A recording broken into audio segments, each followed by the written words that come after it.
Hi guys, it's Story. Welcome to my channel. If you didn't already know, I have a series here on my channel called Countdown to Midnight Sun, where we are counting down the days to the release of Midnight Sun by Stephanie Meyer. This is a brand new book in the Twilight Saga. I'm sure you've already heard about it, but if you haven't seen any of my videos from this series, I am going to link them down below. The most important ones you probably want to watch before this is the Midnight Sun cover explanation video and the rest of the Twilight Saga book cover explanation video.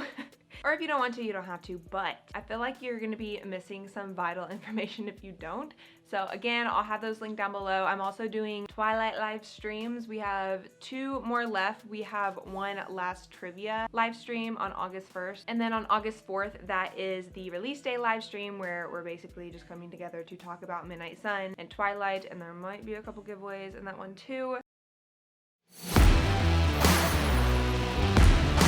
We've been having a lot of fun on my channel with this series, and it's not over yet. Today I'm going to be explaining why it is called Twilight and New Moon and Eclipse and Breaking Dawn. I'm going to be explaining the titles for you guys, so maybe you are just curious why it's called Twilight, or maybe you are a big Twilight fan, you want to kind of like delve into it, figure it out, discuss it with people in the comment section. Before I get started, can we just appreciate, I know it's hard to see because of my lights, but can we just appreciate this? I've wanted the white edition. Oh, that looks dirty. Oh my gosh, how'd it get dirty? All right, so I'm a little upset because it is a little dirty. There's a little smudge right there and it's fine, I'm fine. But I have wanted the white edition since they were first released. I think it's an anniversary edition. I really don't know. I didn't even know the back was red. My birthday was last weekend, so my boyfriend got this for me and I'm so happy. So before I get started, I have to throw a disclaimer out there. Just know that this is my own opinion, my own theory. If you want to come up with your own theory and comment it down below, be my guest. But I feel very, very strongly about this. I used to think 1 or 2 things back in the day, which I'll mention, but I feel pretty good about this. I also like to use things that Stephanie has said on her website and other places you'll see. So yeah, I feel really strongly about it, but just know it's my own opinion, my own theory. So just like the book covers, these titles represent our main character. So in this case, it is Bella Swan. These deal with the stages of her life. Obviously, this is an epic love story with Edward, so Edward has some involvement,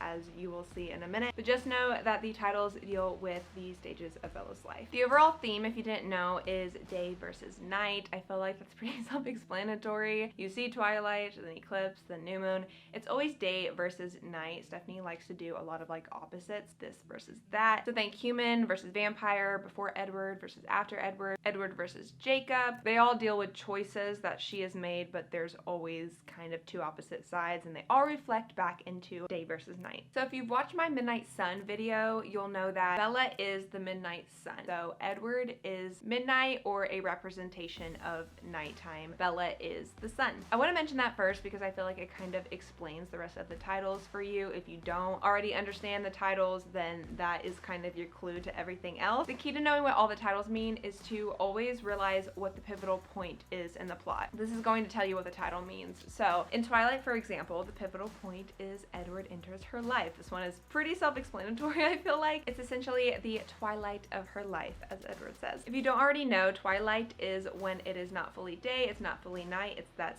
sliver in between where there's no sun, but it's not fully night yet. But at this point, whenever Twilight was released, that's all we really knew. We knew that this was the twilight of Bella's life, but who is day and who is night? This is a super long quote, so I'm going to shorten it up a little bit. But Stephanie says, Twilight was not the easiest book to title. When I started sending out queries, I called it forks for lack of a better idea. The first thing my agent advised me was that the title was going to have to change. We played around with a lot of different titles and nothing seemed to convey the right feel. We brainstormed through emails for about a week. The word Twilight was on a list of words with atmosphere that I sent her. Though these words were meant to be used in combination with something else, the word Twilight stood out to the both of us. It isn't absolutely perfect, to be honest. I don't think there's a perfect title for this book. So the reason Stephanie chose Twilight was just based on pure like list of atmospheric words. She liked it, her publisher liked it, that's what they went with. Remember, this is when Twilight came out before all the other books. I'm gonna go ahead and tell you what it is just so we can save time here. But as mentioned, Edward represents midnight or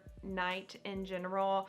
You can think of him as representing the moon or nighttime, whatever you want to do, but he is night. So whenever Edward enters her life, it is twilight. They're meeting for the first time. So new moon. This one is pretty easy in my opinion. The pivotal point is when Edward leaves, and a new moon is when you cannot see the moon. It is just all night. We know after twilight, we are now in night, but then Edward leaves, so it is a new moon. The moon is gone. I feel like it's pretty self-explanatory, but here's what Stephanie says about it. So someone asked her, what does the title refer to? Is it a werewolf reference? Nope, the term new moon refers to the phase of the moon opposite of full moon. It is when the sun is on the opposite side of the moon from us, and thus the bright side of the moon is not visible from Earth. This is the darkest kind of night. New moon is the darkest period of Bella's life. So again, this deals with that stage of Bella's life. It is the darkest period, and Edward is gone. Kind of quick way to go through these is to remember that the last book is called Breaking Dawn. The first book is called Twilight, so we know that Bella has to get to dawn, right? First, she has to go through the darkest period of her life before dawn. If you didn't know, the original sequel to Twilight was called Forever Dawn, and it is the plot of Breaking Dawn. So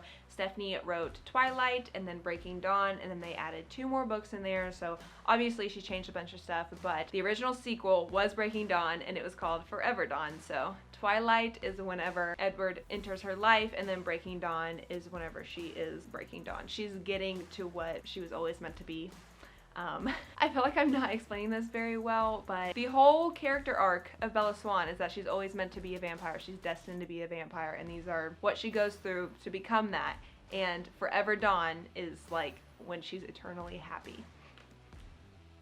I sound like such a dork explaining it, but like I feel like that's the best way to explain it so people understand. So for Eclipse, I mentioned in my book covers explanation video that Stephanie Meyer says everything about this book deals with Bella's decision of becoming a vampire. She has a lot of human ties she can't let go of, but she needs to in order to become a vampire. So she's almost there, but not quite, and everything just surrounds that. All the choices she has to make in order to become a vampire, and they're not very easy choices. And not only that, but before Eclipse, Bella didn't fully understand what it would mean and what it would take to become a vampire. And in Eclipse, she fully comprehends it, and she still chooses the same thing. And that is the pivotal point for Bella in this book. Stephanie says, in both Twilight and New Moon, Bella commits to becoming a vampire without once really examining what price she'll pay. In Eclipse, Bella fully comprehends that price, and then she chooses to pay it. Every aspect of the novel revolves around this point, every backstory, every relationship, every moment of action. So, since there are conflicting sides, and there's multiple conflicting sides within those conflicting sides, you can think of this as an eclipse. So everything starts with Twilight, going into night, and then we are in night when she meets Edward, but he's gone. And then Eclipse is the transition between day and night again, but kind of in a different way, representing a moon and a sun. So the moon and the sun do not represent anyone. I used to think that the moon represented Edward and the sun represented Jacob. I mean, if you want to think that way, it could be Bella and Edward, but realistically focuses more on Bella, her character arc, the stage of life that she is in. She is almost breaking dawn, but she still has those conflicts she has to resolve. Like Stephanie said, the entire book is revolved around it. The entire plot, everything that happens is revolved around it. I don't believe the moon and the sun represent Jacob and Edward anymore. I thought that when I was younger, but you could also think of it as Bella representing the sun and Edward representing the moon still. If you want to, if you have to actually like put characters with the, I don't even know what you would call, I don't even know what you would call that. What would you call that? With the times of days? I don't know. And then we have Breaking Dawn, and obviously the pivotal points in this book are that Bella gets pregnant and Bella becomes a vampire. It's basically 2 books in one, as Stephanie has said many times. Like part 1 is about her getting pregnant, part 2 is about her becoming a vampire, and then everything else that follows that, obviously. But these are the main pivotal points. I wanted to include both of them in there because technically it is 2 parts, it is 2 books. So, but again, these titles represent these stages of Bella's life. Bella finally becomes a vampire, so she's finally breaking dawn. As you guys know, the chess pieces reflect her as a human and then her as a vampire. But being a vampire was always in Bella's destiny as soon as she met Edward in Twilight, and now she is breaking dawn. So again, you can think back to when Stephanie first wrote the first 2 books. The original sequel to go with Twilight, it is Twilight and Forever Dawn, so she's finally breaking dawn, and she's gonna live forever dawn, okay? Let them live in peace. people, okay? Stephanie says the title Breaking Dawn is a reference to the beginning of Bella's vampire life. She literally explained the title in one sentence. I love it. So if you didn't know, the short second life of Bree Tanner is pretty self-explanatory, but Bree Tanner becomes a vampire and then she dies within like days after becoming a vampire. So this is pretty self-explanatory. It is the short second life of Bree Tanner. But Life and Death, since it is a reimagining of Twilight, it is dealing with the same type of opposite forces, day versus night, human versus vampire type of thing. We are dealing with life versus death. She literally just took like all of the titles of the Twilight Saga and combined them to be one title for this book, for this like reimagined Twilight book. I think it's brilliant. Honestly, when I first saw the cover and title of this book, I was not that excited. I was like, Life and Death? What? I did not think it was anything similar to the other title, and I wasn't very happy about it, but it just makes so much sense. Once you actually understand the titles, it's like, okay, what should I title this book that kind of sums up the reasoning for all the other titles? Like, it would just make sense. And that's all I have for you today. Be sure to stay tuned for more Twilight videos. Come join us, come hang at the live streams. We're doing a bunch of trivia and giveaways. It's been a lot of fun. We've done 2 already. It's just been a blast, so thank you to everyone who has joined and played along so far. It's been a lot of fun, but yeah, that's it for me. Don't know what I'm doing here. Thank you guys so much for watching. If you enjoy these Twilight themed videos, please give them a thumbs up. If you haven't subscribed yet, what are you doing? There's like so much more Twilight stuff to enjoy if you love Twilight. So I mean, come on, the live streams are so much fun. There's a ton of trivia and giveaways. Again, that's all I have for you, but there's more to come, so stay tuned. Bye.